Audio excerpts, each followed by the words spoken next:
Hi, Natalia here from Creative Junket with another Crafty Pick mix. This time I am going to make a couple of cards. This is all I have left over after making my layout, and I've decided I want to do 2 cards with these frames and use some of the sequins to make shaker frames. Unfortunately I forgot to press play, so I've skipped forward a bit here, but I watercoloured the card base with some Shimmerz, the same colour I used in the layout. And I'm going to die cut a background with a background die, or not really, it's more of a texture die from Uniquely Creative. It's kind of like little diamondy bits. It's not too feminine, so I wanted to make a card for my hubby, so this seemed like a good option. It's, I don't know, it's just sort of textury, kind of looks like a bit like a, I don't know, workshop style. My husband loves motorbikes, so I like to kind of pull in those elements where I can. So this looks pretty good to me. Just need to choose my sequins and pop them in the back. And I'm going to go for the blue and green ones. You don't have to watch me pick them all out. I'm going to fast forward that one. Here we are, got them all out. And I just need to stick my bit of paper on the back. That's what it looks like. I think it looks cute. Oh, I forgot to say, I also added on the layered sticker from Pinkfish Studios. It looks really cute in the middle of the frame. Some of them are just sticking to the side, so I'm having to pull them off, and there we are, stuck it down. Cute, love it. I like how this looks, but I am going to think that I want a few sprinkles on the card using the same colour as the background. I like that, that looks cute. I wanted the die to just show out on the left and the right side and not the top, so I've just trimmed off a bit of that. You can see it kind of looks a bit like a metal plate thingy. I don't know, looks workshoppy to me, so I think that was quite cool. So now I'm just going to mask my little frame with a bit of cardstock because I don't want sprinkles on that, and grab the same colour that I already used previously and add a few sprinkles. Splatters, sprinkles, whatever you like to call it. I do end up using my paper towel to just dry up a few of them because I don't want it to be too dark. I wanted it to have the look of splatters without it being too over the top. But you don't have to watch me do that, I hope. Magic. There we are, all done. And this card was really, really simple and fun and easy to pull together. The next card I struggled with. Luckily, you get to watch the whole thing where at the end I'm trying to choose what sticker to put on. So the same kind of theory here. I'm going to choose some of the sequins. I'm just going to choose the cream and white and light pink ones. Now I'm going to do some better press with, it's a Pinkfish Studio press plate ornate trellis. So it has a press plate plus the coordinating die as well. And I'm using cherry blossom coloured ink from Pinkfish as well to do as my colour. I'm just popping that through my die cut machine. Do the better press first and then die cut afterwards. You can see it's quite pretty. Very pretty actually. I like that the coordinating better press dies, so the better press and the die, you have the texture of the better press and you have the texture of the die, so it's quite a pretty little pattern, very intricate. And this one is a background as well. I'm going to use the whole thing for my card background. I will end up having to trim my card down just a little bit because it's not quite big enough, the background die. Let's see it in a second. You can see it cuts out all these little diamonds in the middle. It's very pretty. I don't think I showed you very well the pattern on there, but you'll see it a bit later. And I think you'll see a thumbs up in a minute from my youngest child who's hanging out in the craft room with me while I'm doing this card. Very hard to see because the ink is very, very, very, very light. But it coordinates just beautifully with the frame. So here we go, thumbs up from the youngest child. She thinks it looks good. Just trimming it down a little bit, and I'm going to pop this on. Oh, I decided to pop this up with foam tape as well. So this is quite a dimensional card because not only is it foam tape on the background die, but also the frame, the little heart frame, is also on foam tape. So I put that heaps of foam tape on the back of that so it doesn't squash down. Here's my little heart, and I need to cut out a heart shape from just some plain old cardstock, just so I can pop it on the back, because I don't want these, obviously the sequins might, well, they probably wouldn't fall through the holes of the die, but I just wanted that plain background instead of just trialing the blue. I wanted the plain background instead of having sequins on top of the textured die cut. So that's why I've done that.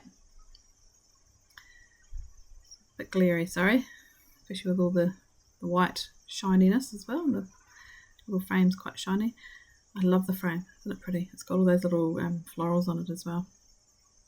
So that's why I decided not to add a sticker to this one as well, because I didn't think it needed it at all. Let's pop in those sequins in, and then I just peel the backing off and pop on my heart cardstock backing.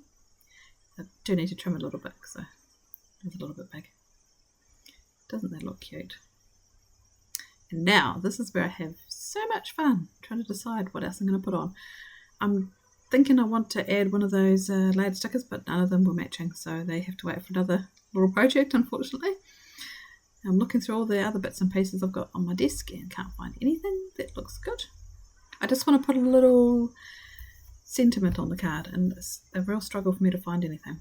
This is my box of random supplies that I just chuck in when I don't feel like putting them away. It's a little bit out of control, so I don't need to go through it.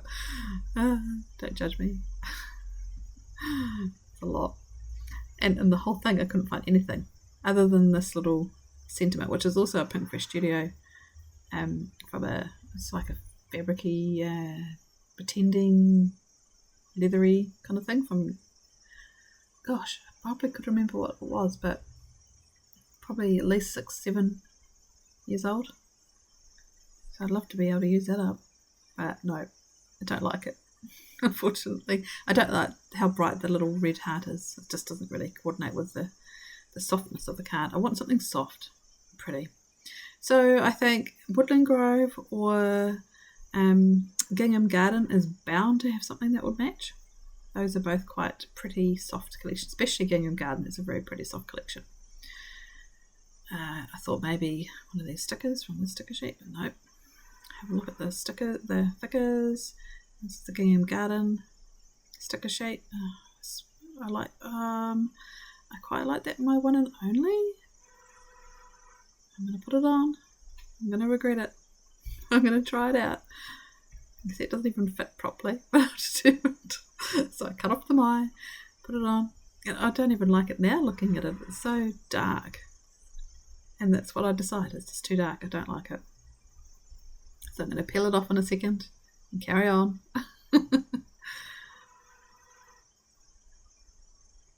Oh dear. I had so much fun. I got really frustrated doing this. Couldn't find anything I liked. Going back, looking at Woodland Grove now. No, nothing there. Oh, here I am. I'm going to trial something else. A little sticker. And I won't like this either. I think I put it onto a bit of white cardstock. Fussy cut around that and still don't like it. It's just a real struggle for me on this one, and I don't know why. That one actually doesn't look too bad, to be honest. But anyway, I do like what I did in the end. Here I am thinking maybe I'll do a stamp. So get out the little stamp set. Choose my colours from my Pinkfish Studio inks. I think I used the Cherry Blossom. I can't recall what the other colours were, but I thought I'd try a few different dark ones in the same range. So the coordinating Pinkfish usually has it in 4 inks that are similar in tone. So I pulled out the other ones that were in the same tones as the Cherry Blossom, but I don't like that. I think I even cut it out and trial it. Let's see. This is even darker. Oh, what was I thinking? It's horrible. It's a nice sentiment though. You make me happy. It's lovely. But yes, I don't like it. I was very, very annoyed with myself at this point. Starting to think I was never going to finish this one card. That it doesn't actually look too bad, does it? I don't know why I didn't use it. Quite nice, really. I just don't like it. So here I am, back to my gingham garden again. I just felt like it looked nice. The colours felt like they should match. There's got to be something there. Got to be. Oh no, back to Woodland Grove. Nope. There I am looking through. Oh, I'm thinking maybe I could put that stamp onto one of the stickers. But no. Didn't fit. Oh, here we are. Finally, in Woodland Grove, we find a little sticker that matches perfectly. Is it Woodland Grove or is it Gingham Garden? I'm not sure. I love us. Finally got one. And I love how that looks. I don't know how I missed it so many times.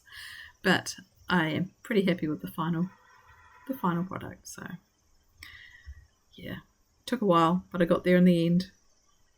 I think that looks cute. And so I'm quite happy with both these little cards. I think they turned out pretty cute. And the first one was clearly a lot easier than the second, just from the frustration of trying to find a good sentiment. Here they are. And this is the other thing I've made with my Pick so far. My layout. And this is what I have left now. Sequins, button, some paper, and some stickers. Thanks for watching.